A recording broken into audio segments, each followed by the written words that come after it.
The daughter-in-law said, "I've decided I'm selling your car. You won't need it anymore." She never imagined what I would do. I had just retired when my daughter-in-law walked in and said, "I've decided I'm selling your car. You don't need it for anything anymore." I just smiled.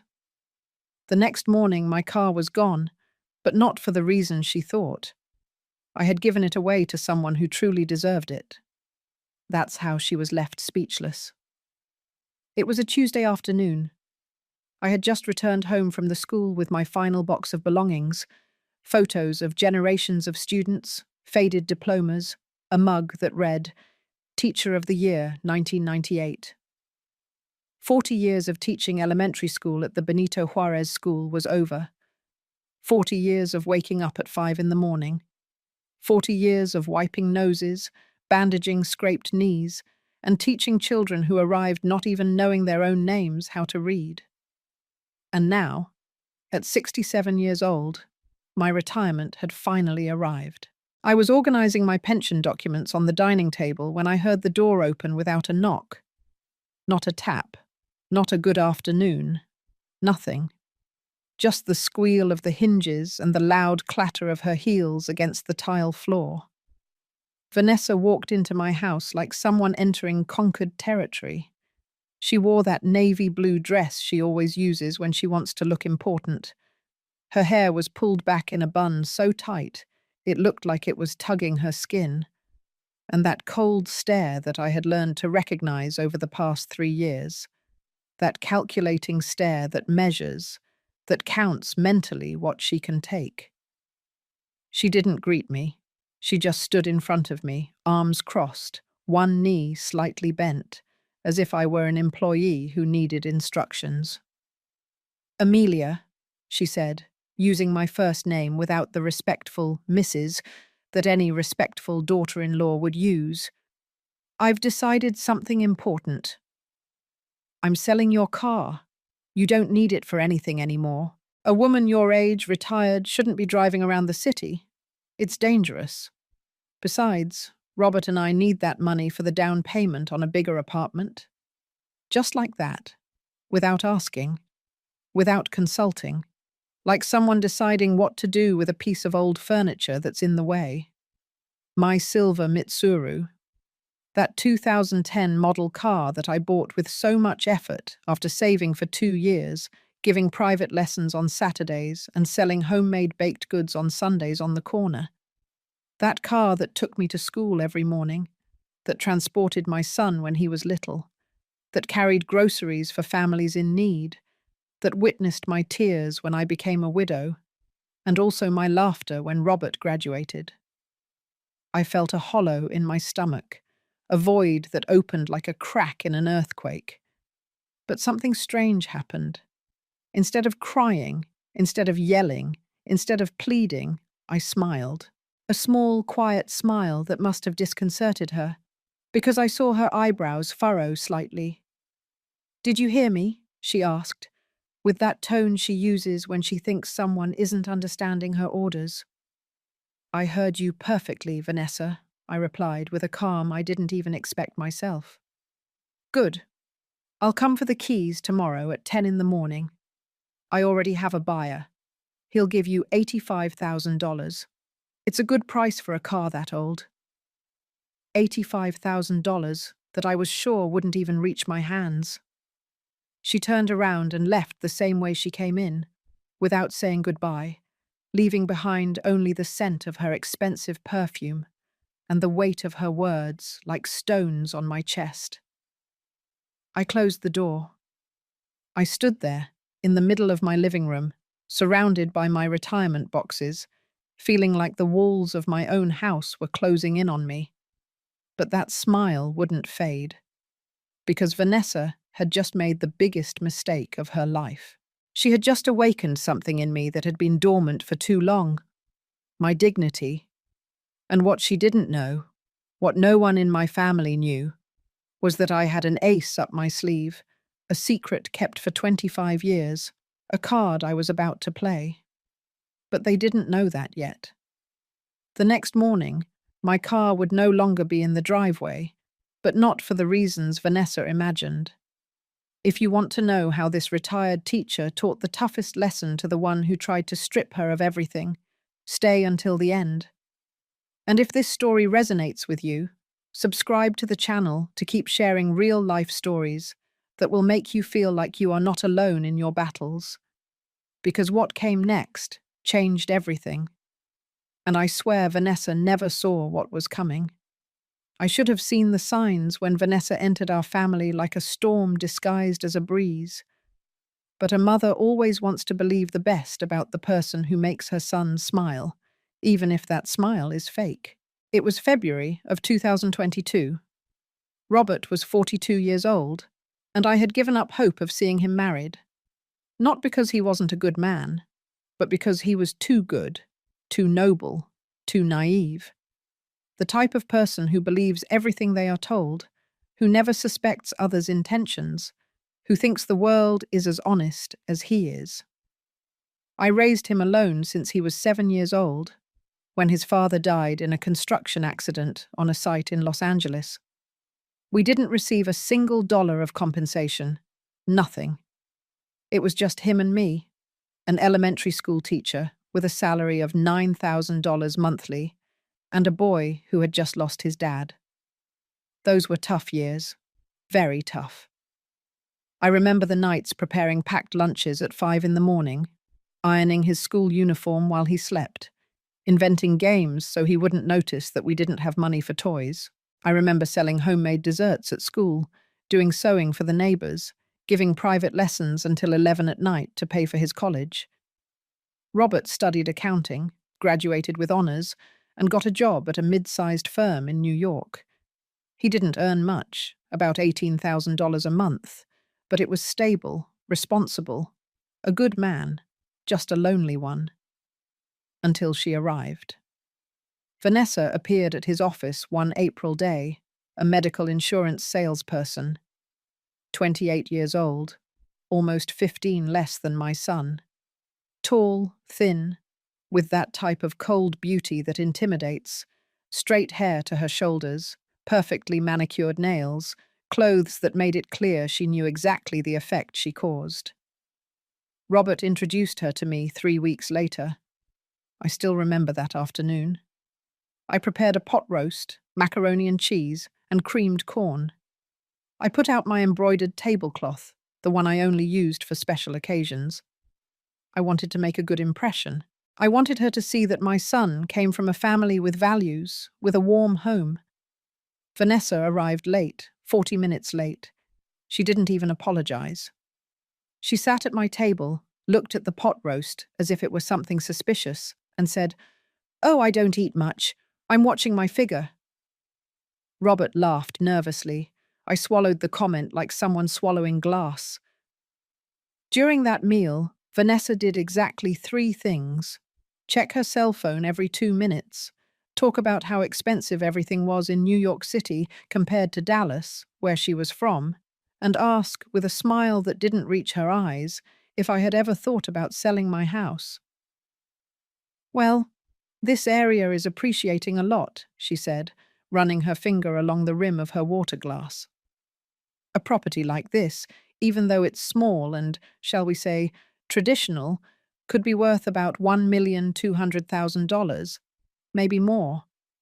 Have you never considered it, Amelia? Amelia, not Mrs. Amelia, not mother-in-law, just Amelia, as if we were friends the same age. Robert looked at her, completely captivated, as if every word that came out of her mouth were divine wisdom. I smiled politely and changed the subject.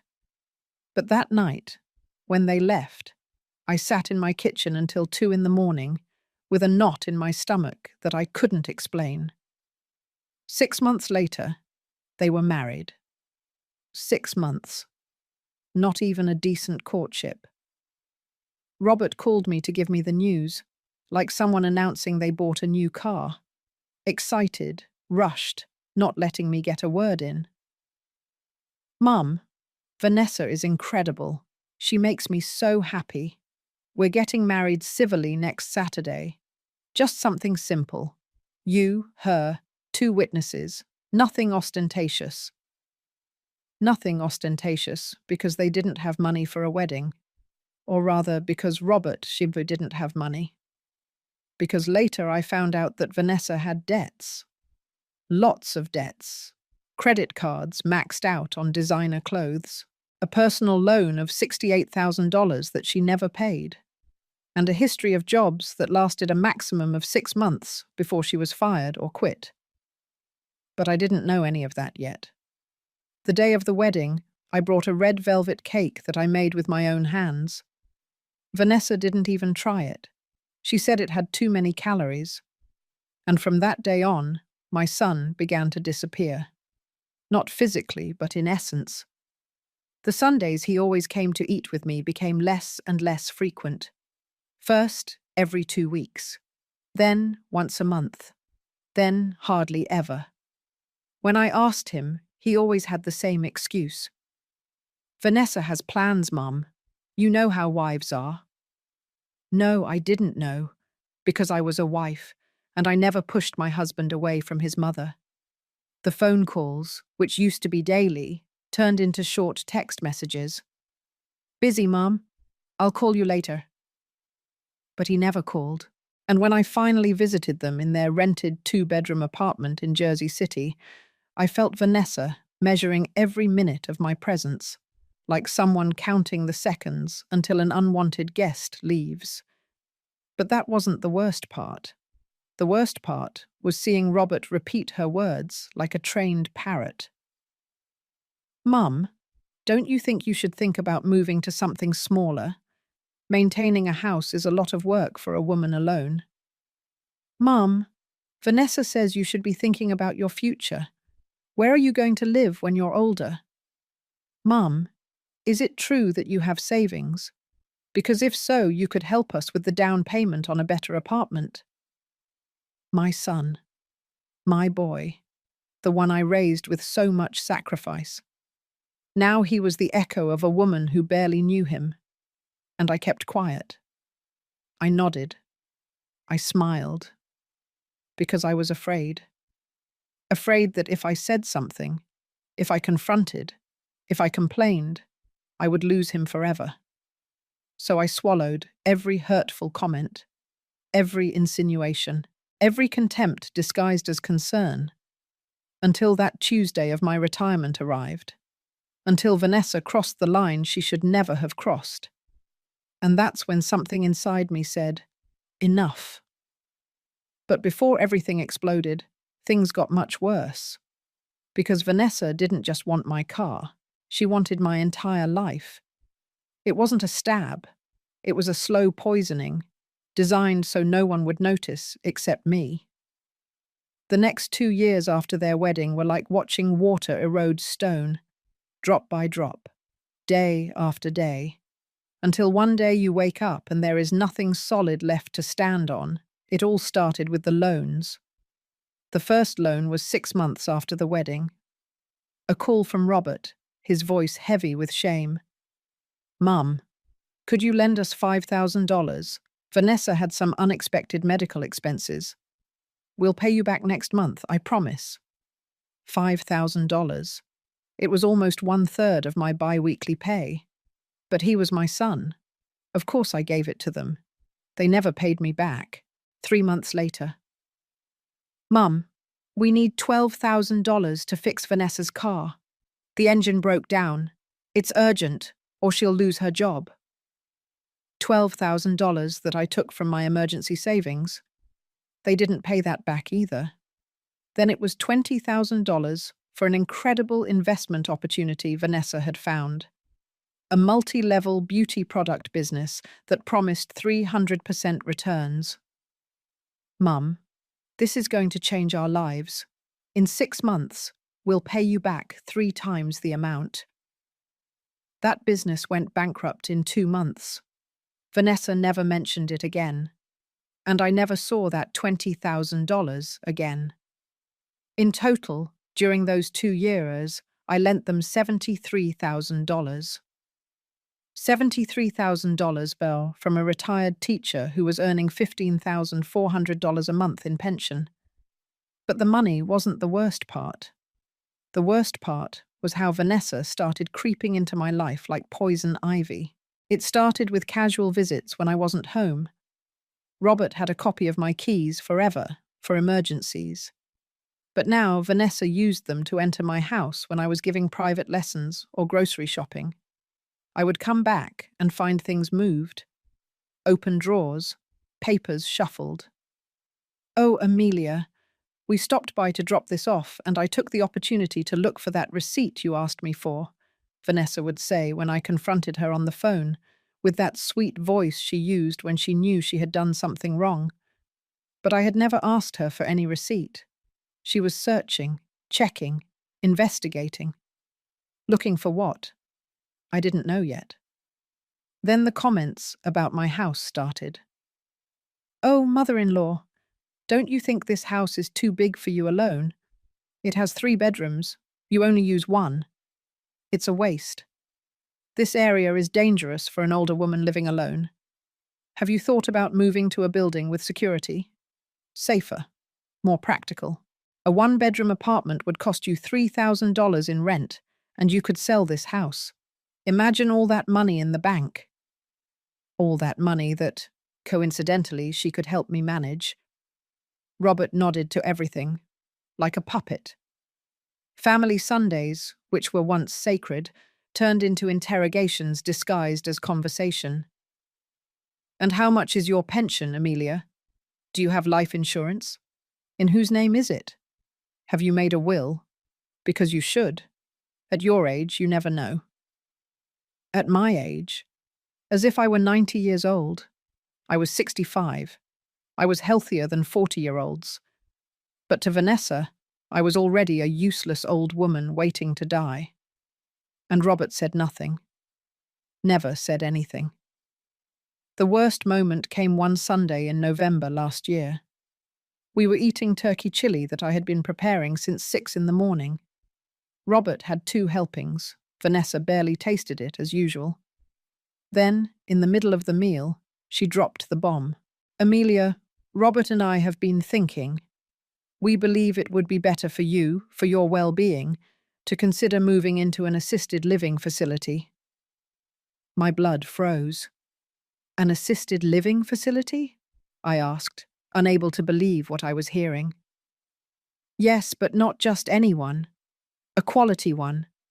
Where there are nurses, activities, people your age, where you're not alone all day. It's the best thing for you." The best thing for me? No, the best thing for her. An empty house that she could sell or rent. "Mum, it's not a bad idea," Robert murmured, without looking me in the eyes. "You'd have more company." Company. I, who had spent 40 years surrounded by children, colleagues, and parents. I, who had friends, neighbors, a life. They wanted to lock me up in a retirement home, as if I were already senile. "I'm not going to any facility," I said with a firmness that surprised me. "This is my house. I bought it with my work, and I'm staying here." Vanessa pressed her lips together. Robert lowered his gaze. They didn't bring up the subject again that day, but I knew they hadn't given up. The following days, Vanessa started a new strategy, humiliating me in public. At a family gathering at my cousin Harriet's house, Vanessa told everyone in front of me, "Oh, cousin-in-law, take good care of Amelia. You know how old people are. They forget things. The other day she left the stove on. She almost burned the house down." A lie. I had never left the stove on, but everyone looked at her with concern, and at me with pity. On another occasion at the supermarket, I ran into a former teacher colleague. Vanessa, who had accompanied me that day to help carry the bags, told her, "Mrs. Lucille, good to see you. Say, do you know a good neurologist? Amelia has been very forgetful lately. Robert and I are worried." I wasn't forgetful. My mind was clearer than ever. But Vanessa was building a narrative, painting me as a senile old woman who needed to be controlled. And worst of all, Robert didn't defend me. He never defended me. One day, I confronted him when he came alone to drop off some medications I had asked for. "Robert, why do you let Vanessa talk about me like that?" He stayed silent, looking at the floor, like when he was a boy and did something wrong. "She's not talking bad about you, Mum. She's just worried." "Worried? She's making me look like I'm losing my mind." "Don't exaggerate, Mum. Vanessa loves you very much. She just wants the best for you," he insisted. The best thing for me. That phrase again. I realized something terrible at that moment. I had lost my son. Not the physical Robert, but the Robert I knew. The noble boy, the grateful young man, the good man. That Robert had been replaced by a stranger who repeated his wife's words as if they were absolute truths. That night I cried. I cried as I hadn't cried since my husband's death, because losing a child to death is painful, but losing a child in life is unbearable. And just when I thought the pain couldn't get worse, the day of my retirement arrived. The day Vanessa decided my car was no longer mine. That was the day something inside me died, and something new, something stronger, was born. I had a secret that I kept for 25 years, waiting for the right moment to reveal it. That moment was about to arrive. But to understand why that secret was so important, I need to take you 25 years back, to 1999, the year I met Mr. Stephen Morfin. Mr. Stephen lived in the house next door, a single-story house with a front yard, painted pale yellow, with a purple bougainvillea climbing all over the facade. He had been a widower for 10 years, with no children, no close family, just him, his memories, and his rose bushes. He was 73 years old when we met. I was 42 and had just been widowed. We became friends by chance. One afternoon, I saw him struggling with some grocery bags, trying to open his door. I went over to help him. He invited me in for a coffee. I accepted. That cup of coffee became a ritual. Every Saturday afternoon, after doing my shopping, I would stop by his house. Mr. Stephen prepared French press coffee with a hint of cinnamon. I brought a pastry from the corner bakery. We would sit in his small living room, full of black and white photographs, and talk about everything: life, death, God, loneliness. He told me things he had never told anyone. How much he missed his wife, Hope. How much it hurt to wake up every morning in an empty bed. How the silence of a house without voices is the heaviest sound in the world. And I told him my fears. Fear of not being able to raise Robert alone. Fear of growing old without company. Fear that my life would be reduced only to working and surviving. Mr. Stephen listened to me with those wise eyes that only people who have lived a lot and suffered more have. "Amelia," he told me once, "life takes a lot from us. But if you pay attention, it also gives you signs of who deserves your trust and who doesn't. Always keep an ace up your sleeve. Always." I didn't understand that phrase until years later. Over time, Mr. Stephen started needing more help. Small things at first, bringing his medications from the pharmacy, accompanying him to the doctor, doing his shopping when it rained a lot. I did it gladly, without expecting anything in return, because he reminded me of my own father, who had died when I was 23 years old. But Mr. Stephen didn't just have that yellow house in the Valley neighborhood where we lived.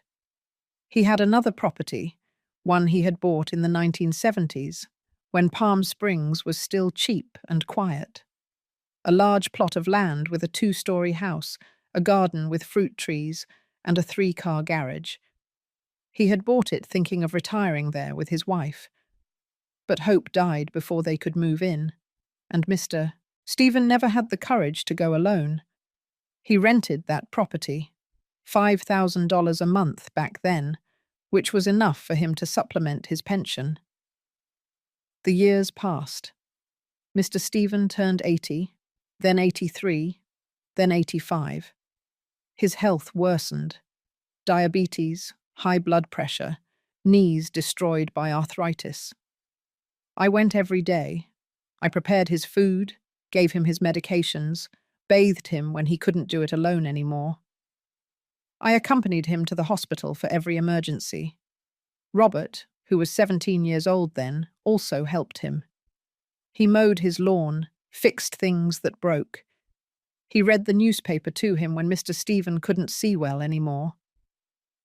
"That boy of yours has a heart of gold, Amelia," Mr. Stephen would tell me.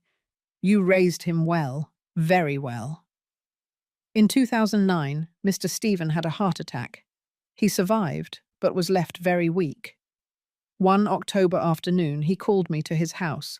He was sitting in his favorite armchair, the brown leather one that creaked every time he moved. He had a manila envelope in his hands. "Sit down, Amelia." I sat across from him, my heart pounding. I knew something important was coming. "I'm 90 years old. I don't have much time left. The doctors gave me 6 months, maybe less." My eyes filled with tears. I had come to love him like a father. "I want you to know something. I have 2 nephews, sons of my brother, who died 20 years ago. They live in Chicago. Do you know how many times they've visited me in these 10 years? I shook my head. "None. 0. They call me once a year, on Christmas, just to be polite, nothing more." He opened the envelope and pulled out some papers. "This is the deed to my property in Palm Springs. It's worth approximately $3,800,000, according to the last appraisal. I also have savings, $450,000 in the bank." I froze. "Mr. Stephen, why are you telling me this?" "Because I want it to be yours. Everything. The house, the money. You have been the only real family I've had these years, you and Robert."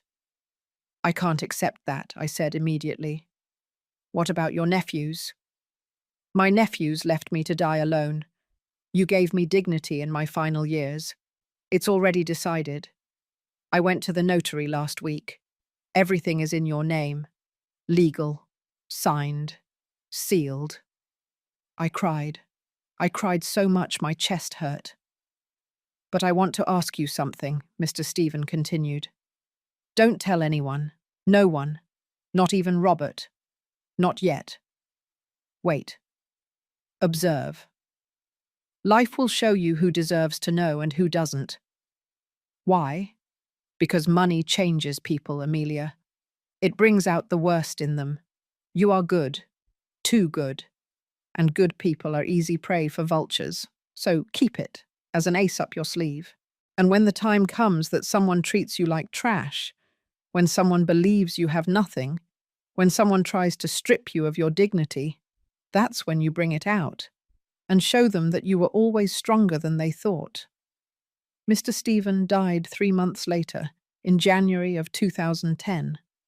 At his funeral, his 2 nephews showed up, dressed in suits, asking about the inheritance.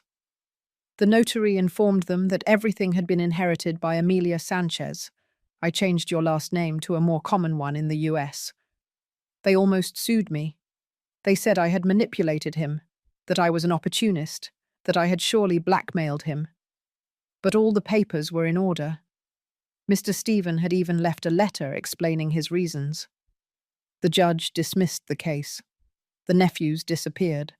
I never heard from them again. And I did exactly what Mr. Stephen asked me to do. I kept the secret. I didn't tell anyone. Not my family. Not my closest friends. No one.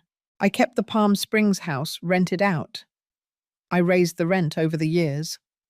Now it generated $18,000 monthly that went directly into a separate bank account that no one knew about.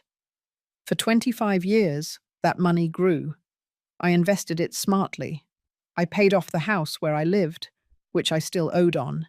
I saved. I kept it quiet. And I waited. I waited to see who would love me for who I was, not for what I had. Robert passed the test for years. He was a good son, grateful, affectionate, until Vanessa arrived. And then I saw my son transform into a stranger who saw me as a source of resources, as property to manage, as an obstacle to remove. Mr. Stephen was right. Money brings out the worst in people, and I had the perfect ace up my sleeve, an ace that I was about to show. Because when Vanessa walked into my house that Tuesday, demanding the keys to my car, when she treated me like a useless old woman, when she thought she could strip me of the little I had left, she made the most stupid decision of her life. Because she didn't know who she was messing with, and I was ready to teach her. My retirement should have been a celebration. It became my funeral in life. It was exactly a week before the car incident, a Friday afternoon. Robert had called me that morning, with that forced, cheerful voice he used when Vanessa dictated what to say. "Mum, we want to celebrate your retirement. Vanessa is organizing a special lunch at our apartment this Sunday at 2 o'clock. Don't miss it." I should have suspected, but a part of me, that foolish part that still had hope, thought that maybe, just maybe, my son remembered who I was, what I meant, how naive I was. That Sunday, I got dressed with care. I put on my sky blue dress, the one Robert had given me 3 years ago for my birthday. I put on soft pink lipstick. I combed my grey hair, which I now wore short, at shoulder length. I wanted to look good, dignified.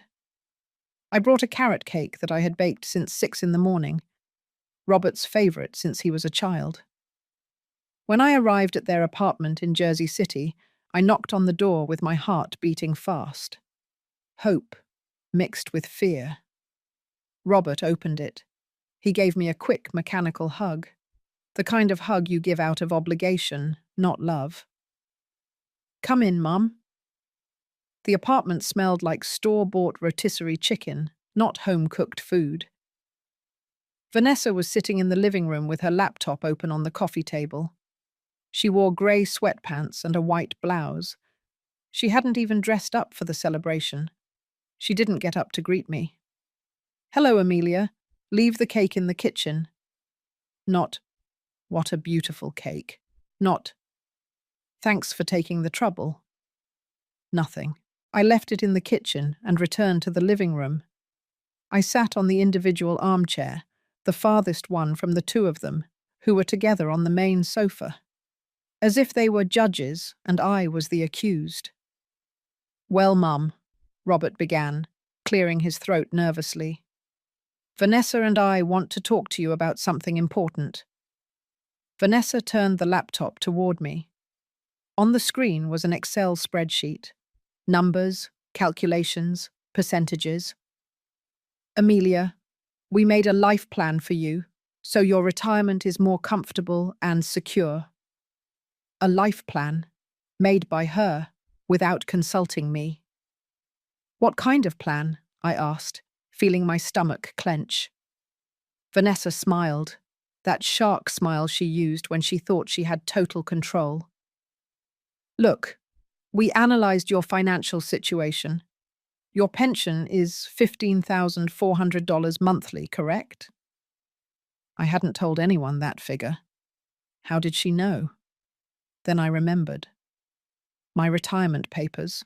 The ones I was reviewing last Tuesday, when she walked in without knocking. She had seen them. She had probably photographed them. "That's correct," I replied with a cold voice. "Good. So here is the plan." She pointed to the screen. "First, we're going to sell your car. It's a 2010 Mitsuru. According to the quotes I got, we can get $85,000. It's not much, but it helps." "Wait," I interrupted. "We're going to sell? Who is we?" "You, obviously," Vanessa said impatiently, as if I were stupid. But we are going to help you with the process because you don't understand those things. I took a deep breath.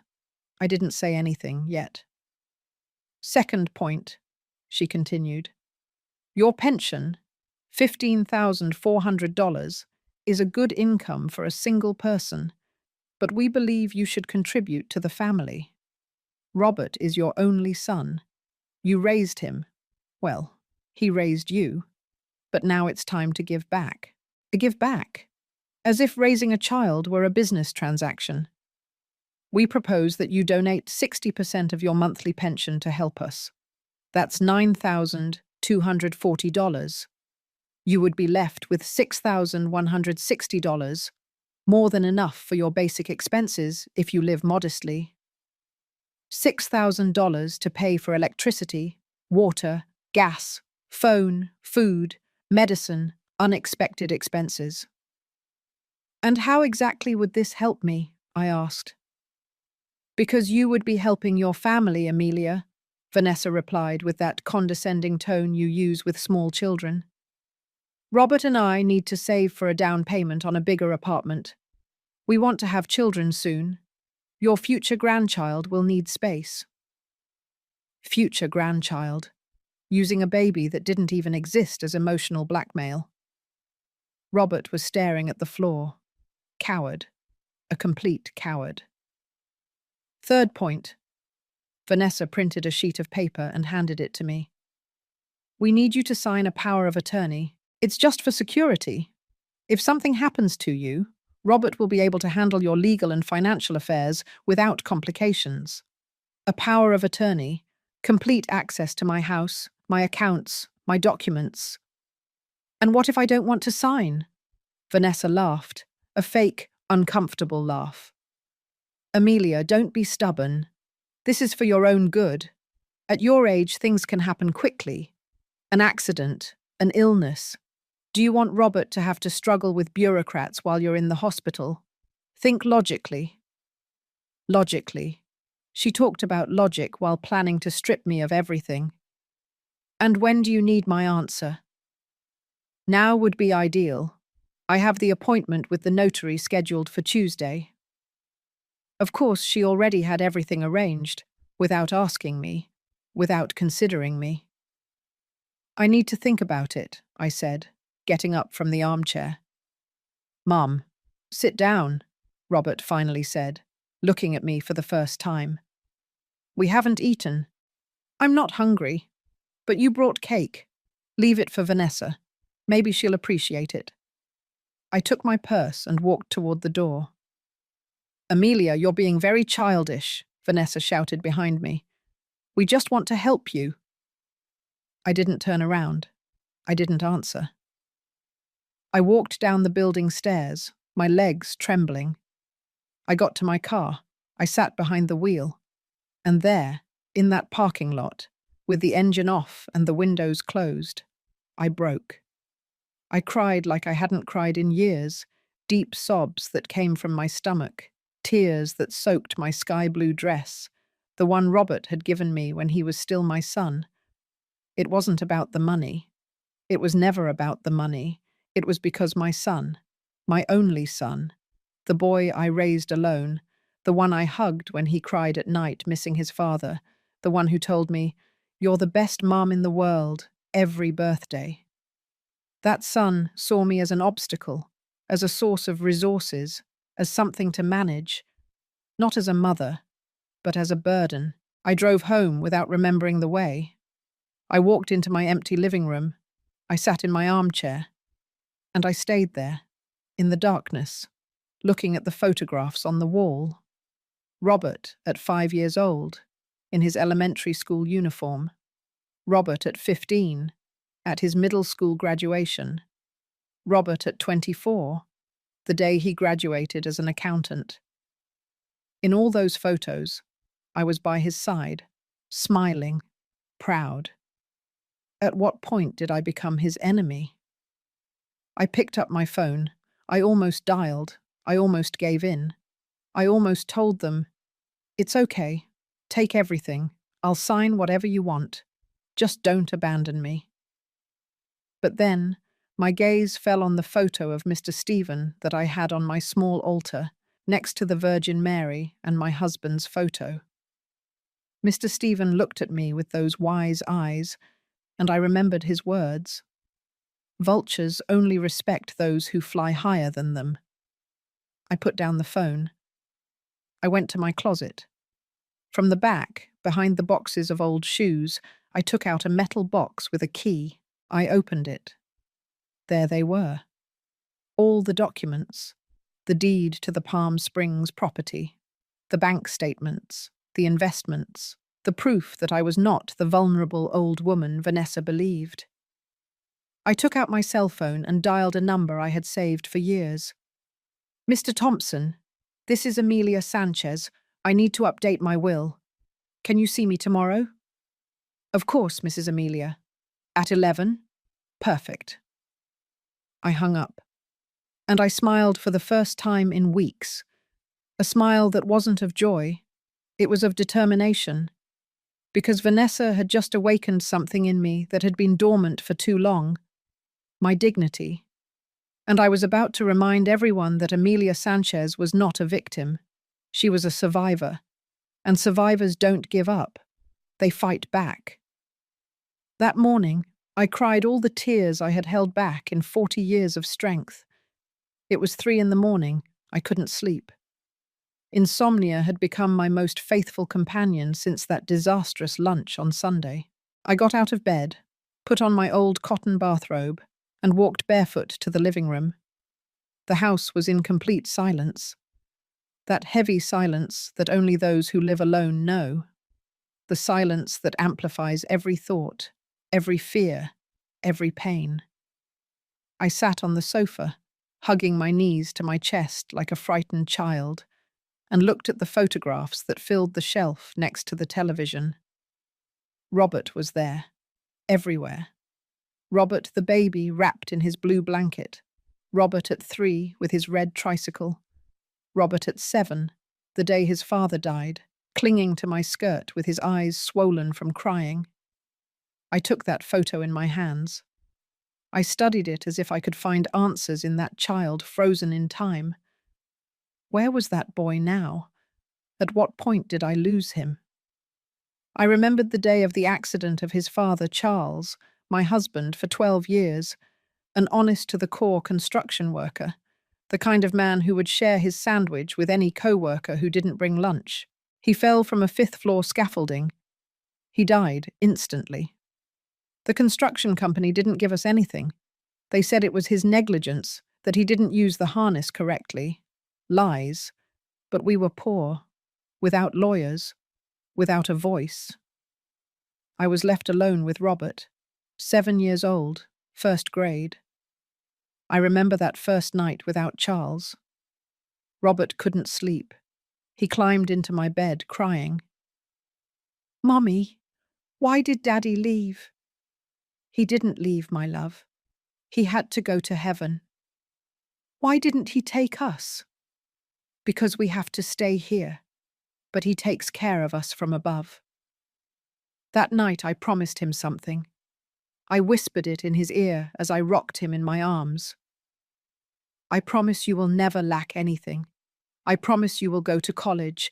I promise you will have a better life than your father and I had. I promise you." And I kept it. I really did. I stretched myself into 1,000 pieces. I worked double shifts when I could. Teacher in the morning at the public school, private lessons in the afternoons. On Saturdays, I sold homemade baked goods that I prepared starting at 4 a.m. On Sundays, I did laundry for others. Robert never knew how many times I went to bed without dinner so he could have breakfast.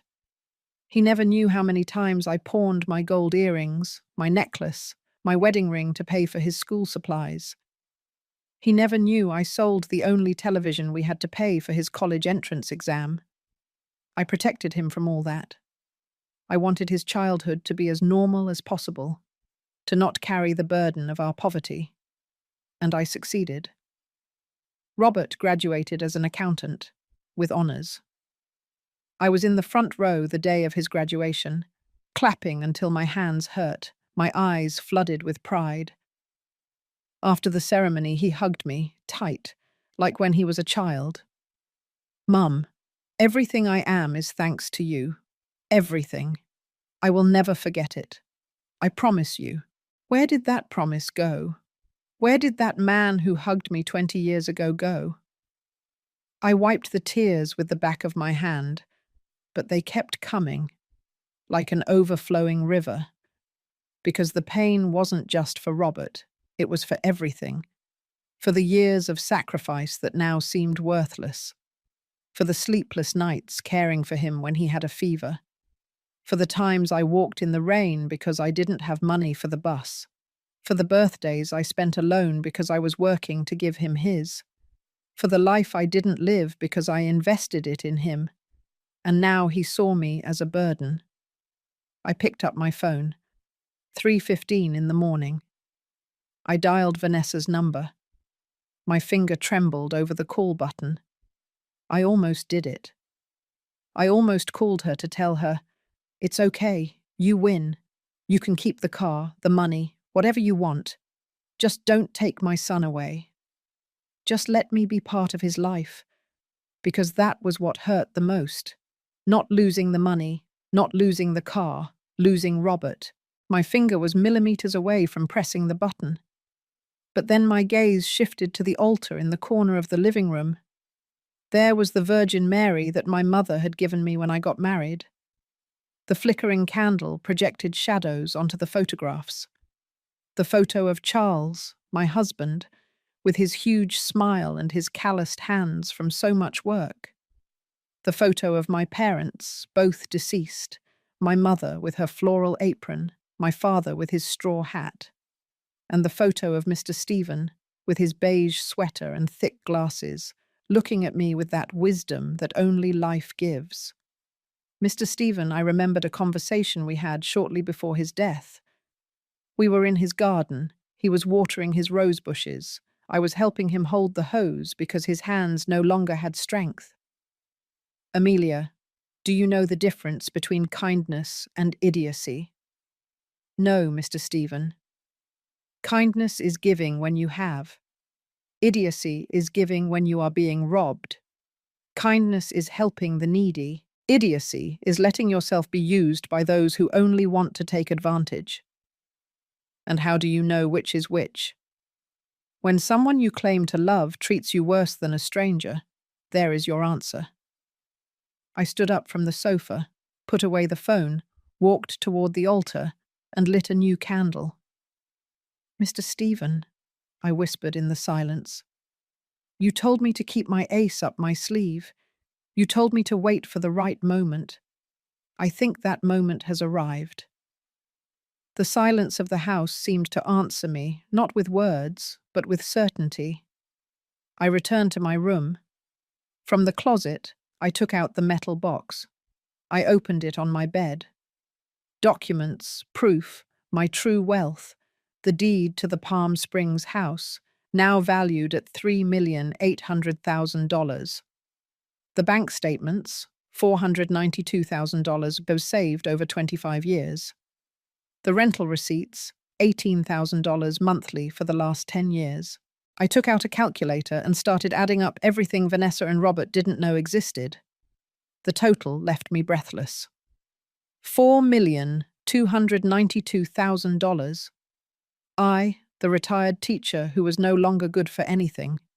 The old woman who needed help managing her life. The woman they wanted to force a power of attorney on to control her. I had nearly $4.5 million, and they had no idea. A part of me, the weak part, still felt guilty. I still thought, but he's my son. I should share this with him. But then I remembered his eyes from Sunday. Those eyes that looked at me not as a mother, but as a commodity. I remembered how he didn't defend me when Vanessa humiliated me. I remembered the $73,000 I lent him and he never returned. I remembered every poisonous comment from Vanessa that he allowed, and something inside me hardened, like cement drying under the sun. Robert had made his decision. He chose Vanessa. He chose greed. He chose to treat me as an obstacle. Now I would make mine. I took out my address book. I looked for a name. Lupita Rodriguez. Lupita, my former student. One of the best students I had in 40 years of teaching. Brilliant, hardworking, a dreamer. Life hit her hard. At 23, she had a son, Sebastian, with cerebral palsy. The father disappeared when he learned the diagnosis. Lupita was now 28 years old. She worked cleaning houses, 5 houses daily, from 6 in the morning to 9 at night, earning $250 per house, $1,250 a day when she got 5 houses, all for Sebastian's therapies. Physical therapy 3 times a week, $1,000 per session. She didn't have a car. She took Sebastian by bus, 3 buses, an hour and a half each way, an hour and a half back, with a 5-year-old in a wheelchair. I saw her from time to time. I brought her groceries. I gave her some money when I could, but never as much as she needed. I looked at the clock, 4 in the morning. I would wait until 7 to call her. I lay down again. This time I managed to sleep 2 hours. When I woke up, it was a new day, and I was a new Amelia, one who was no longer going to ask permission to defend her dignity. While they planned to strip me, I had already moved all the pieces on the board. At 7 in the morning sharp, I dialed Lupita's number. The phone rang 4 times before she answered. "Hello?" Her voice sounded tired. She was probably already awake for an hour, preparing Sebastian for the day. "Lupita, it's Mrs. Amelia." "Mrs. Sanchez?" Her voice immediately brightened. "How are you? Is everything okay?" "Everything's fine, my dear. Listen, I need to talk to you about something important. Can you come to my house today? Around 9? There was a pause. I heard the sound of dishes clanking in the background. "Well, Mrs. Sanchez, I have 4 houses scheduled today. I can't miss work because I'll pay you for the full day, $1,200. I only need 2 hours of your time." Another pause. Longer. "Are you okay, Mrs. Sanchez? Nothing bad happened to you?" I laughed. A genuine laugh for the first time in days. "On the contrary, Lupita, something very good is going to happen to you. Trust me." "Okay, I'll be there at 9. I hung up and started getting ready. I showered. I dressed in black pants and a burgundy blouse. I tied up my hair. I put on my silver earrings that I only wore on special occasions. Today was a special occasion. I prepared coffee and a pastry. I set the table as if I were receiving someone important. Because Lupita was important, more important than Vanessa could ever be. At 9 minutes to 9, the doorbell rang. I opened the door. There was Lupita, 28 years old, but she looked 35. Hard work ages you. She wore worn jeans, old sneakers, a long-sleeved blouse with a bleach stain on the shoulder, her hair pulled back in a tight ponytail, no makeup, deep dark circles, but her eyes shone. They always shone. "Mrs. Sanchez." She hugged me tightly. She smelled of cheap soap and exhaustion. "Come in, my dear. Sit down." I took her to the living room. I served her coffee and a pastry. She ate like someone who hadn't had breakfast. She probably hadn't. "And Sebastian?" I asked. "With my mum. She watches him while I work." She wiped the crumbs from her lips. "Mrs. Sanchez, what do you need me for?" I sat across from her. I took her hands in mine. They were rough, cracked. Hands of a woman who works tirelessly. "Lupita, do you remember what you wrote to me in your 6th grade graduation letter?" She blushed. "Mrs. Sanchez, that was 17 years ago." "I remember. You said, 'Mrs. Amelia, you taught me that being poor doesn't mean being less, that with effort and education, I can get wherever I want. Someday I'm going to be a doctor, and I'm going to help children like me, and it will all be thanks to you. Lupita's eyes filled with tears. I didn't become a doctor, she whispered. I'm sorry, Mrs. Sanchez. I disappointed you. You didn't disappoint me. Life threw obstacles at you that no one should face alone, but you keep fighting. You are still that brilliant girl who never gives up, and that is worth more than 1,000 college degrees. She wiped her tears with the back of her hand. What can I do for you, Mrs. Sanchez? I took a deep breath. This was important. I had to say it right. I need you to accompany me to do some paperwork. Today. And after that, I want to give you something. Give me something? Mrs. Sanchez, I can't accept anything. You already do too much for… It's my car. She froze. She looked at me as if she hadn't understood. What? My silver 2010 Mitsuru. I want to give it to you. Today. Now. For you. Lupita shook her head, tears now running freely. No, Mrs. Sanchez, I can't. It's your car. You need it. You need it more. You take Sebastian on 3 buses for his therapies. That's 4 hours of transit daily. With my car, you would do it in 40 minutes. You could work more houses, earn more, give your son better therapies. But Mrs. Sanchez… Lupita. My voice became firm. Listen to me carefully. For 40 years, I was a teacher. I taught hundreds of children. Most forgot me. Some remember me in December. They send me a Christmas message and that's it. But you have always been there. When I had pneumonia 3 years ago, you came every 3rd day to bring me soup.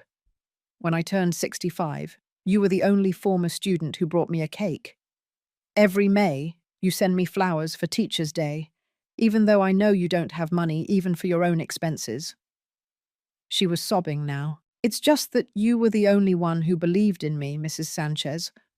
When everyone said I was a stupid girl from a poor neighborhood, you told me I was smart. You got me the scholarship for high school. You gave me books. You taught me I was worth something. And now I want that car to teach you something else. That in this world, there are still people who give without expecting anything in return. That gratitude without self-interest still exists. That your worth does not depend on what you have, but on who you are. I hugged her as she cried on my shoulder. 30 minutes later, we were at the Department of Motor Vehicles. The process was surprisingly fast. $3,200. I paid it without blinking. In 2 hours, the car was legally in the name of Lupita Rodriguez. I handed her the keys. She took them with trembling hands. Mrs. Sanchez, I don't know how to thank you. You already thanked me, with years of genuine affection. That is more than my own family has given me. We left the building. The Mitsuru was parked outside, shining under the noon sun. Lupita circled it, touching the hood as if it wasn't real. It's mine, she whispered. It's really mine. It is yours. She got in. She adjusted the seat, the rearview mirror, put her hands on the steering wheel, and closed her eyes. I'm going to take care of it like gold, Mrs. Sanchez, I swear. And every time I drive it, I'm going to think of you. Just promise me one thing. Anything. When Sebastian is grown up, when you are doing better, when life smiles at you again, pay the favor forward to someone else. Help someone in need, just as I helped you, just as you helped take care of me. Love multiplies when it is shared. I promise, Mrs. Sanchez. I promise. She drove away slowly, carefully. I watched her leave and felt something I hadn't felt in months. Peace. I walked back home. It was 12:30 in the afternoon. At 2 in the afternoon, the doorbell rang. I already knew who it was. I opened the door. There was Vanessa, dressed in black dress pants and a white blouse, her hair down, perfect makeup. And behind her, a man in his 50s, chubby, with a t-shirt that said, "We buy cars." "Hello, Amelia.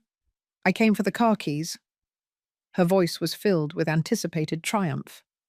"This is Mr. Johnson. He's going to give you $85,000 in cash. No checks or transfers. Cash. 85,000 that would surely go straight into her purse. I stood calmly, serenely in the doorway. "Vanessa, would you accompany me to the driveway?"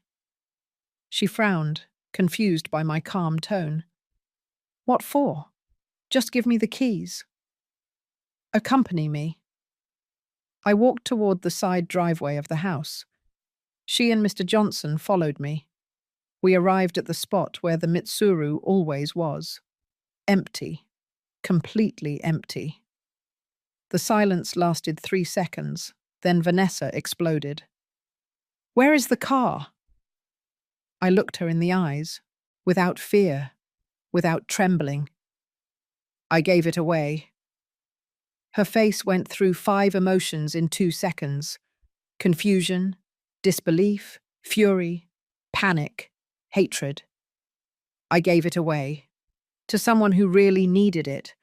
Someone who does deserve my generosity." "You're crazy. That car was worth $85,000. It was my car. I decided what to do with it." Mr. Johnson cleared his throat uncomfortably. "Ma'am, if there's no car, I'll be leaving." "Wait." Vanessa grabbed his arm. "She's going to get that car back. Right, Amelia?" "No. I'm going to sue you. That car was family property." I smiled. That smile that was now my weapon. "It was never family property, Vanessa. It was my private property. And what is mine, I do with as I please. Without your permission. Without anyone's permission." She pulled out her phone and frantically dialed. "Robert, your mum gave the car away. Yes, she gave it away. Get over here right now." She hung up and looked at me with a hatred she no longer bothered to hide. "This isn't going to end here, you useless old woman." And it was at that moment that I knew the mask had fallen forever. The real monster had just come out into the light. I saw the real monster there, without disguises, without smiles, just greed and hatred. Mr. Johnson left, stammering apologies.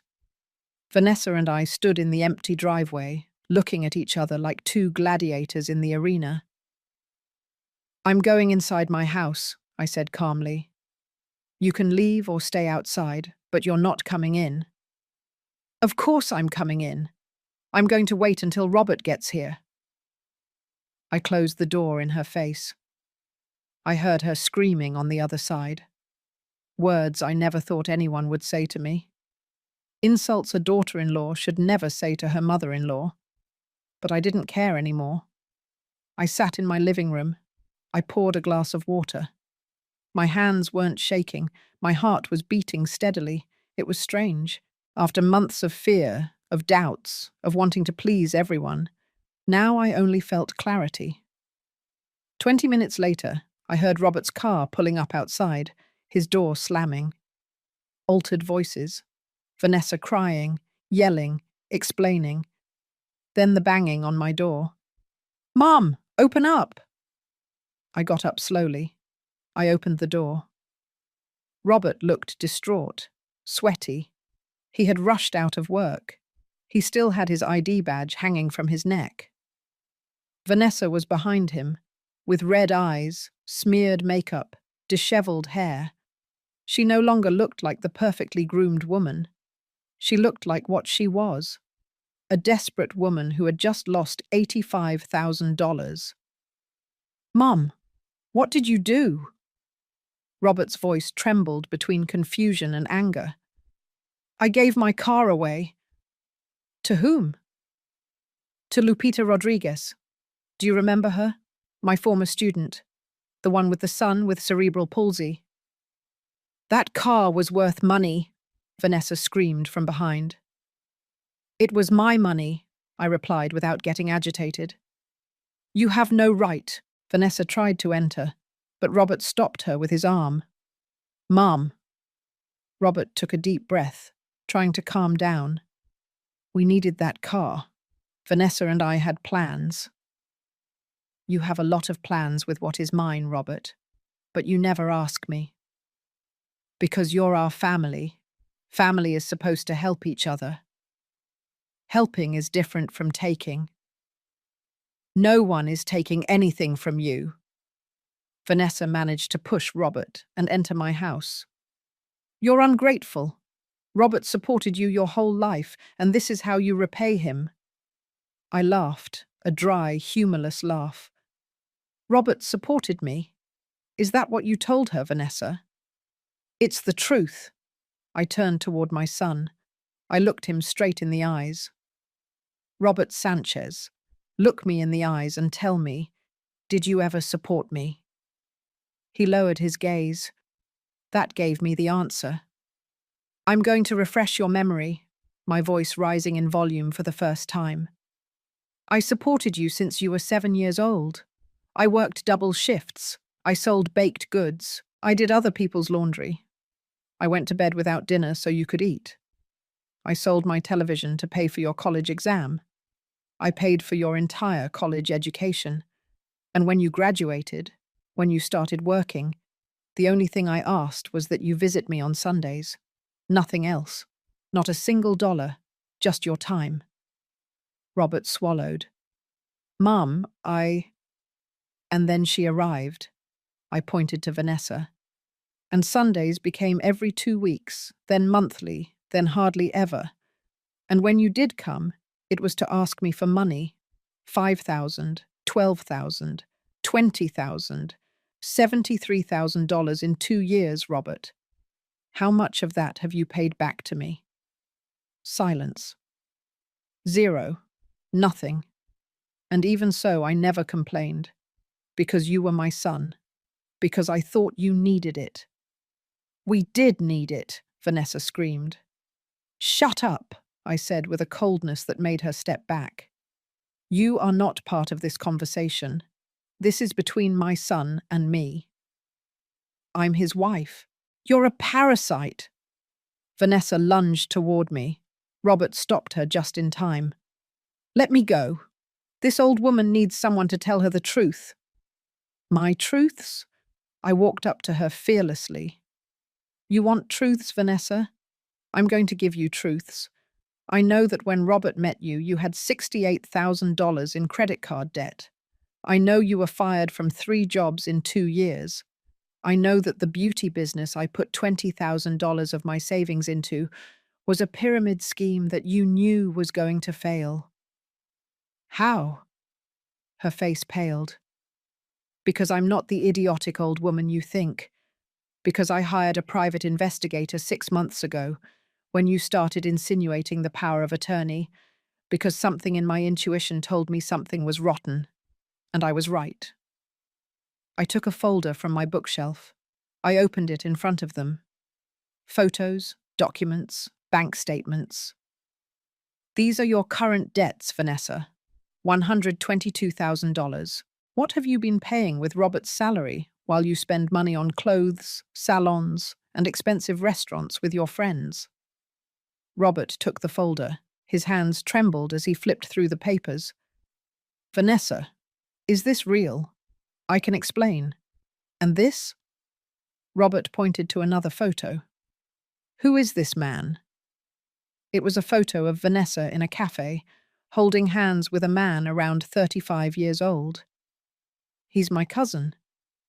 Your cousin lives in Dallas, Vanessa. You said so yourself. This man is David Miller, a bank manager, married, 2 children, and your lover for the last 8 months. The silence was absolute. Robert dropped the folder. He looked at her as if he had never seen her before. Are you cheating on me? No. That photo is taken out of context. Your mother is lying. The investigator has 23 more photos and videos in hotels, in his car, in apartments he rents by the hour. Vanessa looked at me with a hatred so pure I could almost touch it. Why? Robert whispered, his voice broken. Why did you marry me if you didn't love me? Vanessa didn't answer. I answered for her. Because she thought you were a fool with a mother who had money. She thought I had properties, savings, inheritances.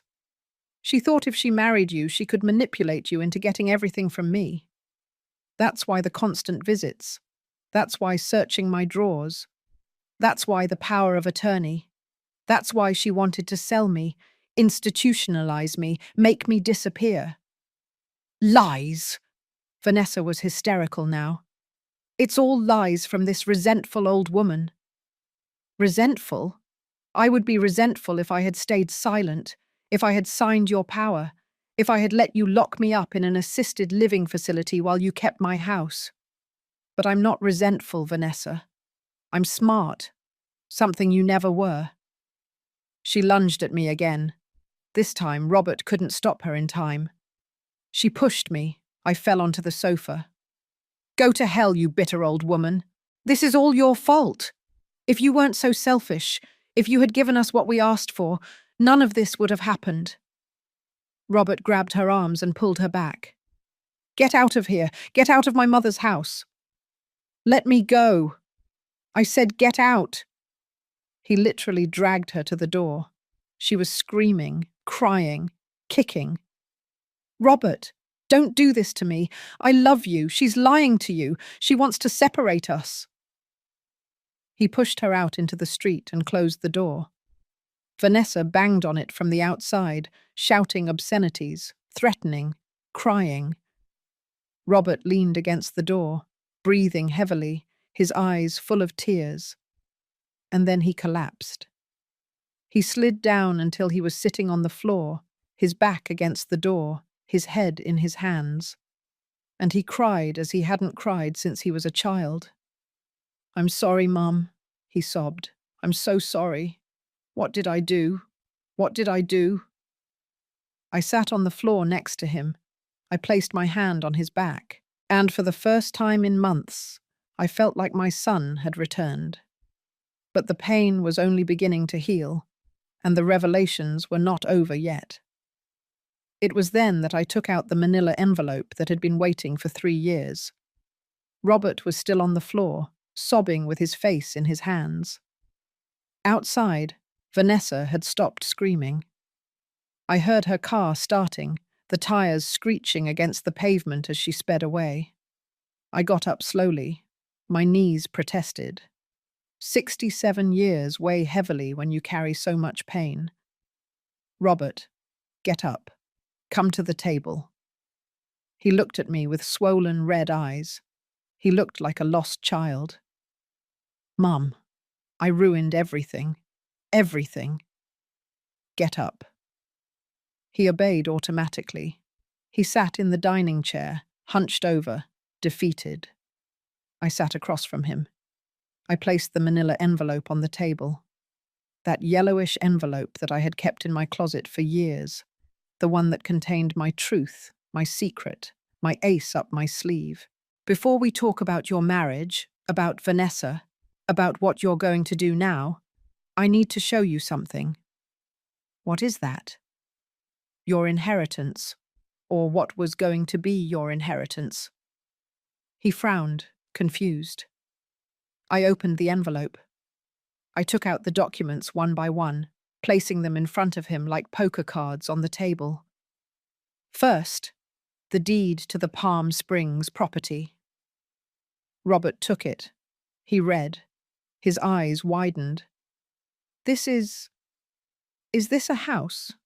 A 2-story house with a garden, 2,000 square meters of land in a private area of Palm Springs, valued at $3,800,000. Whose is it? Mine. The paper trembled in his hands. Since when? Since 2009, 25 years ago. 25 years. And you never told me? No. Why? I took a deep breath. This was the difficult part. Because Mr. Stephen, my neighbor, the gentleman you helped when you were a teenager, bequeathed it to me before he died, along with savings. He asked me not to tell anyone, to wait, to observe who loved me for who I was, not for what I had. I took out the second document, the bank statements, $492,000 in savings, plus what the rent from that property generates. $18,000 monthly for the last 10 years. Money that I invested, that I saved, that I multiplied. Robert looked at the papers as if they were written in another language. Mum, you have $4,292,000 in total. Yes. He put his hands to his head. He closed his eyes. It can't be. It can't be. I took out the third document, the one that hurt the most to show. This is my will, the one I made a year ago, shortly after you married Vanessa. I slid it toward him. He read it in silence. His lips moved, forming the words without sound. He finished reading. He looked at me with fresh tears in his eyes. You left me. Everything. 100%. The Palm Springs house, the savings, this house. Everything. For you, my only son. Mum. But something started to change. You started to change. The visits became less frequent, the loans more constant, Vanessa more aggressive. And I started to doubt. Doubt what? Whether you really loved me, or if you were just waiting for me to die to inherit. No, Mum. No, I never. Let me finish. I raised my hand. Then I made a decision 3 months ago. I went to the notary again. I took out the fourth document, the new will, dated just 2 months ago. This is my updated will, signed on August 15th, 2024. I handed it to him. I watched as his face went from shock to absolute horror. Only 30%?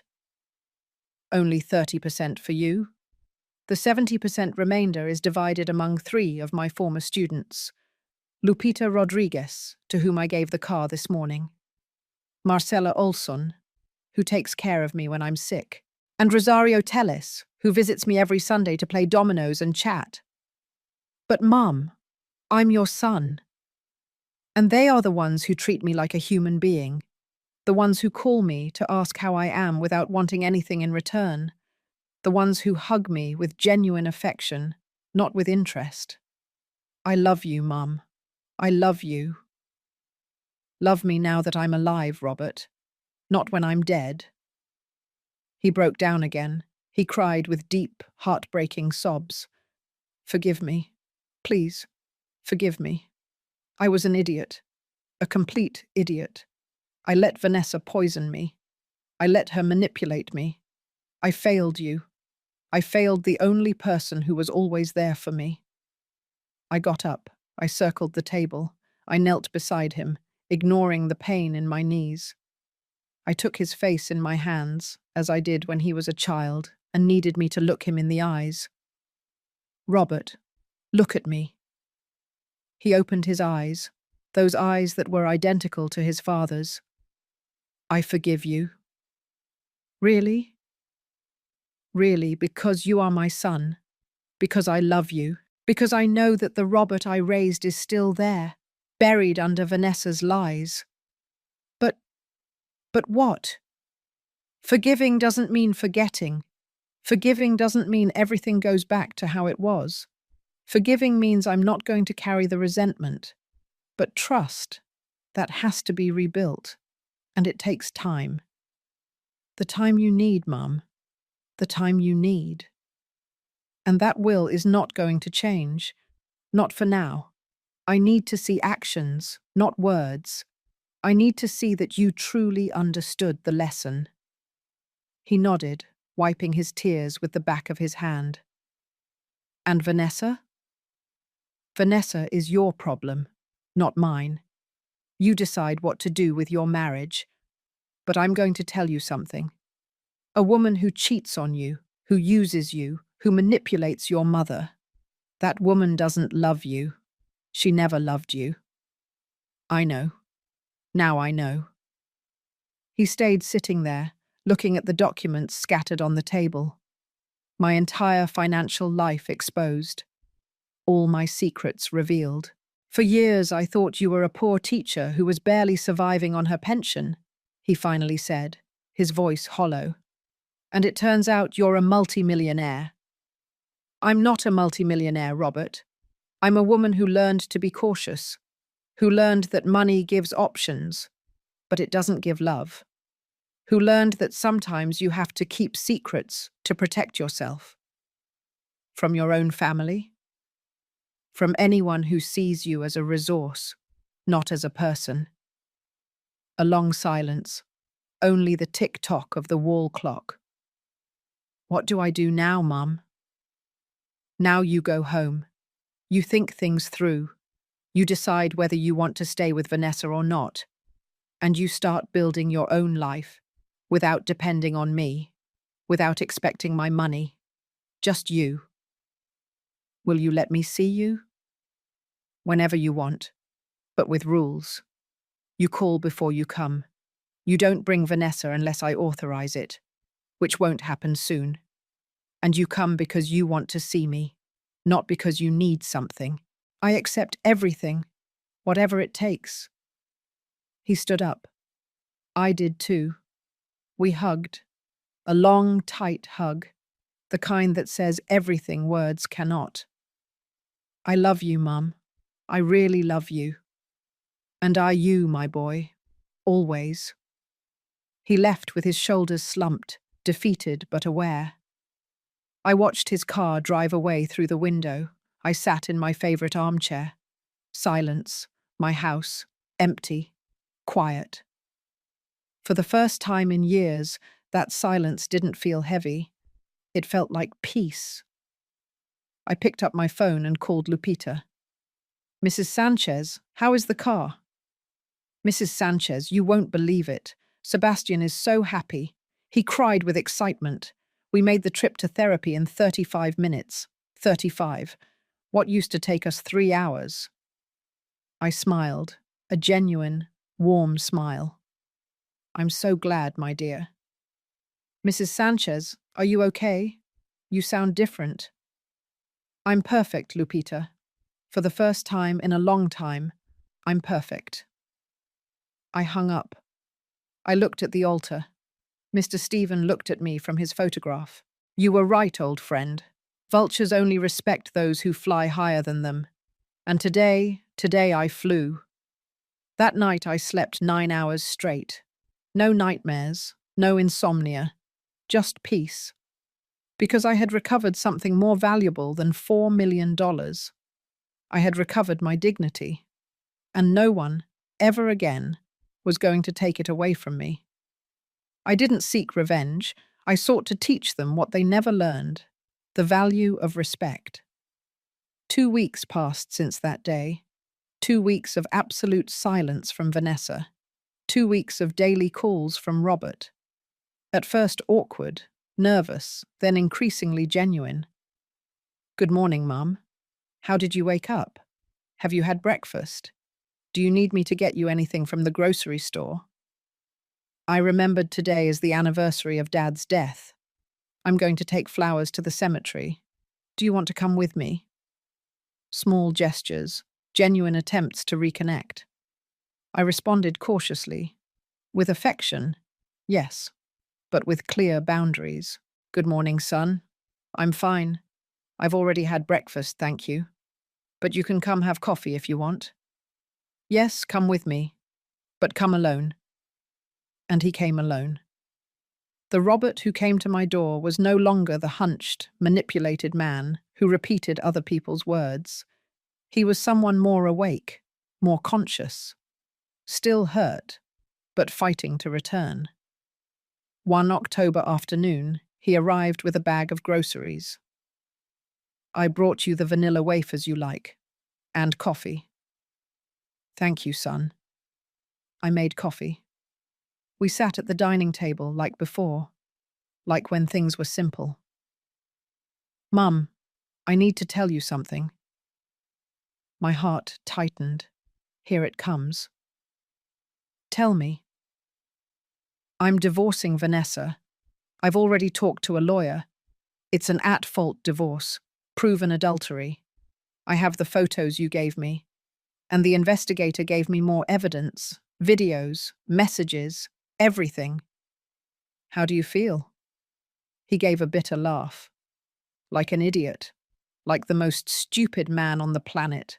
I was married for 3 years to someone who never loved me, who only used me, and I was happy, believing I was loved. You're not an idiot. You were naive. There's a difference. What is the difference? Idiots don't learn. Naive people do. He took his coffee. His hands trembled slightly. Vanessa tried to contact me.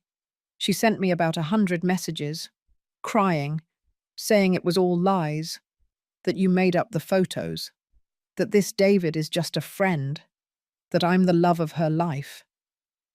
And what did you tell her? Nothing. I blocked her everywhere. Phone, text message, social media, everything. I never want to hear from her again. And did she accept that? No. She came to my job. She made a scene, crying in front of all my colleagues, saying I was abandoning her for no reason, that my mum had brainwashed me. I sighed. I'm sorry, son. Don't apologize. She dug her own grave. Security escorted her out of the building. My boss called me to his office. I explained the situation. He was understanding, but he said if she comes back, he'll have to call the police. Silence.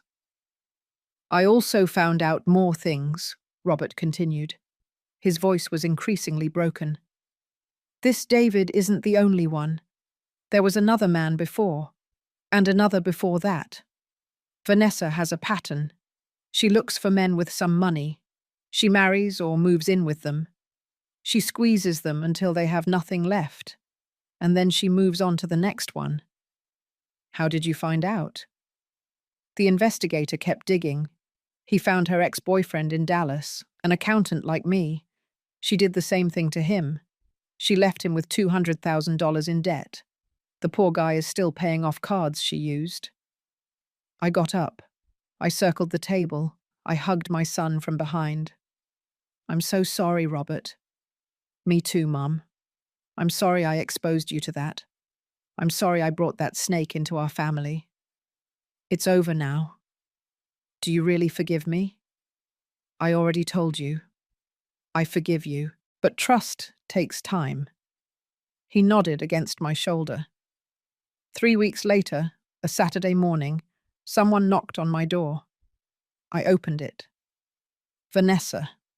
But not the groomed, perfect, controlled Vanessa. This was a different woman.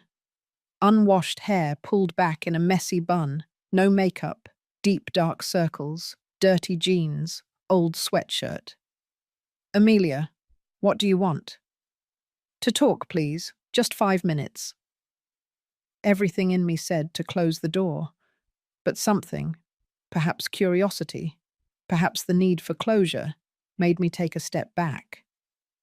5 minutes. At the entrance. You don't come in. She stood in the doorway, looking at the floor. I came to ask for your forgiveness. I don't believe you. It's the truth. I know I messed up. I know I ruined everything. I know I never should have treated you the way I did. Did you just come to tell me that? I came to ask you to talk to Robert, to tell him to give me another chance, that I've changed, that I... And there it was, the real reason. I'm not going to do that, Vanessa. Please, he listens to you. If you tell him to forgive me, he will. Exactly, he listens to me. That's why I'm not going to ask him to do something that will destroy him again. I love him. No, you love what he represents. Stability. A fool who is easy to manipulate. Access to me. To my money. That's not love. That's not true. Then why did you cheat on him? Why did you use him? Why was every conversation you had with me about getting something from me? Silence. She had no answer. Vanessa, I'm going to tell you something, and I want you to listen well. My son deserves someone who truly loves him, someone who values him, someone who doesn't see him as a means to get money. You were never that person, and you never will be. You're a bitter old woman who can't stand to see her son happy. And there it was, the real monster again. My son wasn't happy with you. He was your prisoner. He chose me, not you, and now he's unchoosing you. Live with that. I closed the door. She screamed on the other side. Poisonous words, empty threats. This isn't going to end here. You'll regret this. You're a... I didn't listen anymore. I turned up the radio. 10 minutes later, she left. She never came back. The divorce was finalized 3 months later. December of 2024. Robert didn't give her a single dollar. She had no grounds to fight. The adultery was proven. The last I heard of her, she had moved to Boston. With another man, another accountant, another naive man. Some people never learn. But that was no longer my problem. My problem was rebuilding my relationship with my son. And slowly, visit after visit, coffee after coffee, we started. Robert started coming every Sunday again, alone, without asking for anything, just to talk. He told me about his work, his plans, how he was learning to live alone. It's weird, Mom. I never really lived alone. I went straight from your house to Vanessa's. Now I have to learn to cook, to do my laundry, to fill my own loneliness. That's good. You need to get to know yourself. Do you think I can ever trust anyone again? Yes. But first, learn to trust yourself, your instincts, your worth. 1 January of 2025 afternoon, he arrived with something in his hands. A white envelope. What is that? Open it. Inside was a check for $73,000. Robert, it's everything I lent you. Well, that you lent me. With interest. It took me 4 months to save. I stopped eating out. I sold things I didn't need. I worked extra jobs. But here it is. Full amount. My eyes filled with tears. You didn't have to. Yes, I did. Because when you borrow, you return it. That's what you taught me. And I had forgotten. I hugged him. Tight. I'm proud of you. I don't deserve it yet. But I'm going to deserve it. I promise you. And he kept his promise. The following months, Robert transformed. Slowly. But surely. He started therapy. He learned about toxic relationships, about codependency, about boundaries. He started to become the man I always knew he could be. And I, slowly, loosened the boundaries, trusting more, believing again. The will remained the same. 30% for him, 70% for my former students. But it was no longer a punishment. It was a reminder that love is shown through actions, not words. That family is not just blood.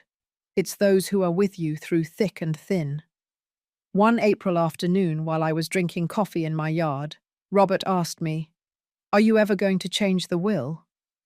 I don't know. Does that bother you? No, well, a little. I'm human. But I also understand why you did it. And I understand that Lupita, Marcella, and Rosario deserve it as much or more than I do. Robert, what matters is not what you have when I die.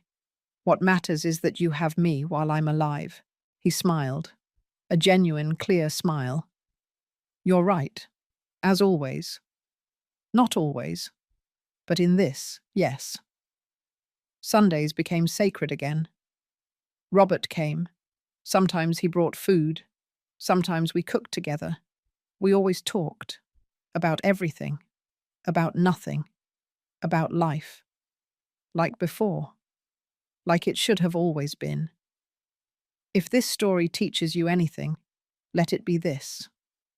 Never allow your worth to be stolen by the fear of being alone. 8 months have passed since that Tuesday when Vanessa walked into my house demanding the keys to my car. 8 months that feel like an entire lifetime. I am sitting in my garden. It is 4 in the afternoon on a Saturday in June. The sun is gently warming me. I have a cup of coffee in my hands and a light blanket over my legs, even though it's not cold. I just like to feel wrapped up. I look at the empty space where my silver Mitsuru used to be, and I smile. Because I didn't lose a car that day, I won my dignity back. Life after the storm has been different, calmer, clearer. Like when a dirty window is cleaned and you can suddenly see the whole landscape. Robert comes every Sunday without fail, sometimes during the week too. He no longer carries burdens on his shoulders. He no longer repeats other people's words. He is himself again. Or maybe he is himself for the first time in his life. He divorced Vanessa in February. The process was faster than we expected. She didn't fight much. I suppose she understood it was pointless. Or she simply found her next victim. My son lives alone now in a small one-bedroom apartment in Jersey City. He cooks his own meals. He does his laundry. He pays his bills. He is learning to be a whole man, not half of someone else. Mum, he told me 2 weeks ago while we were washing dishes together after lunch. I think I was never truly an adult until now. I always depended on someone. On you. Then on Vanessa. I never learned to be alone. And how does it feel? Terrifying, but also liberating. I hugged him with my soapy wet hands and everything. The will is still the same. 30% for Robert. 70% divided among Lupita, Marcella, and Rosario. And do you know something? That decision doesn't hurt me anymore, because those 3 women have shown me more love in these 8 months than many people have in their entire lives. Lupita comes every 2 weeks. She brings Sebastian, who now walks a little better thanks to the constant therapies she can afford because she no longer wastes 4 hours a day on public transit. He is 6 years old. He calls me Grandma Amelia. Every time he does, my heart fills up. The car is still running perfectly. Lupita takes care of it like a treasure. She washes it every week. She gets its service done religiously. She says that car changed her life. And I know it's true. Marcella, another former student, works as a nurse. She comes to check my blood pressure every week. She never charges me. She says it's the least she can do for the teacher who paid for her high school uniform when her family didn't have money to eat. Rosario is the youngest, 25 years old. She studies law at the public university. She works part-time and studies part-time. She comes every Sunday afternoon after Robert leaves, and we play dominoes until 8 at night. We talk about everything. Her dreams, her fears, her disastrous boyfriends, for whom I give advice she never follows. She makes me laugh like no one else. These 3 women are my family, not because they share my blood, but because they shared my life when no one else wanted to. The Palm Springs house is still rented out. $18,000 monthly that I now use differently. Scholarships for former students who lack resources. Groceries for needy families. Medications for elderly neighbors who don't have a pension. Mr. Stephen gave me that money to protect me. Now I use it to protect others. I think he would be proud. Sometimes I look at his photograph on my altar and talk to him as if he were there, listening to me. You were right, old friend, about everything. Money does bring out things in people, but it also brings out the best when you use it well. You taught me to fly higher than the vultures, and I did. My pension of $15,400 monthly is perfectly sufficient. I live alone, without luxuries, but without deprivation, as I have always lived.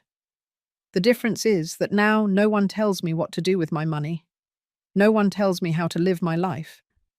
No one treats me like a burden, and that is priceless. Sometimes I wonder what would have happened if I had given in that day, if I had given the car keys to Vanessa, if I had signed the power of attorney, if I had donated 60% of my pension. I would be living on $6,000 a month, probably in a cheap assisted living facility, without a car, without autonomy, without dignity. Robert would still be married to Vanessa, being her puppet, being unhappy without knowing it, and I would be dying in life. But I didn't give in. I smiled that day, and that smile changed everything, because the smile was not of defeat, it was of strategy, of power, of someone who had an ace up her sleeve and was ready to use it. Now, sitting in my garden, drinking my coffee, feeling the sun on my face, I realize something. I am 67 years old. Statistically, I have maybe 15 or 20 good years of life left. Maybe less. Maybe more. No one knows. But what I do know is this. I am going to live those years surrounded by those who value me, not those who calculate me. I am going to live free, independent, the owner of my decisions. I am going to die with dignity, not as a victim, but as a survivor. And if this story I told you serves any purpose, if there is anything you can take from these words, it is this. Never ever let anyone make you feel less than you are worth. It doesn't matter if it's your son, your daughter-in-law, your husband, your family, whoever. If someone treats you as an obstacle, as a burden, as a resource, walk away. Because staying out of fear of loneliness is dying in life. And believe me, loneliness is better company than people who despise you. Learn to keep your aces up your sleeve. You don't have to show everything you have, everything you know, everything you are worth. Wait. Observe. And when the right moment arrives, when someone thinks they can strip you, that's when you show your true power. Robert has changed. He truly has changed.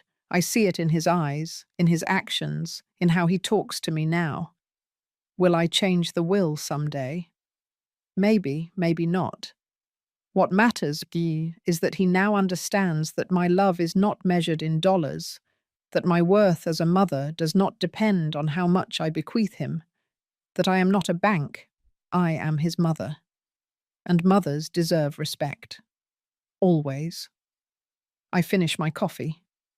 The sun is starting to set. Soon it will be time to make dinner. Tomorrow is Sunday. Robert will come at 2 o'clock, as always. He will bring rotisserie chicken and tortillas. I will make rice and beans. We will eat together. We will talk. We will laugh. Like a real family. And in the afternoon, Rosario will arrive with her dominoes and her college stories. My house will be filled with voices, with laughter, with life. Not with greed, not with manipulation, not with pain, but with genuine love. And that is the only thing that truly matters in the end. I get up from my chair. I pick up the empty cup. I look one last time at the space where my car was. Thank you, Mitsuru, I whisper to the wind. You were more than a car. You were my instrument of justice. My way of recovering what they tried to take from me. My dignity. I walk into my house, close the door, and feel peace. Deep, complete peace, the kind only known by those who fought for it and won it. I am 67 years old. My name is Emilia Sanchez.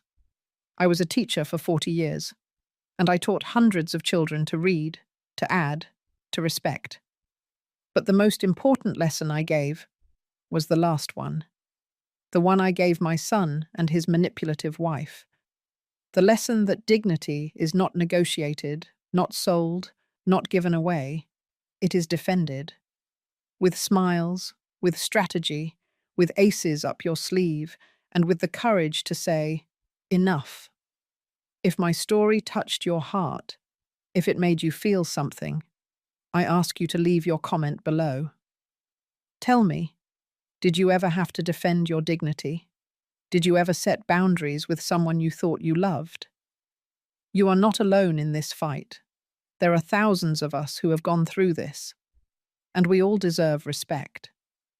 Like this video if you believe that mothers, grandmothers, older women deserve to be treated with dignity, not as burdens. Subscribe to the channel for more real stories like this, stories that remind you that it's never too late to reclaim your power. And tell me in the comments, where are you watching me from? What country? What city are you accompanying me from right now? Because even if you are on the other side of the screen, I want you to know something. You are not alone. I am with you. And your dignity? Your dignity is worth more than all the gold in the world.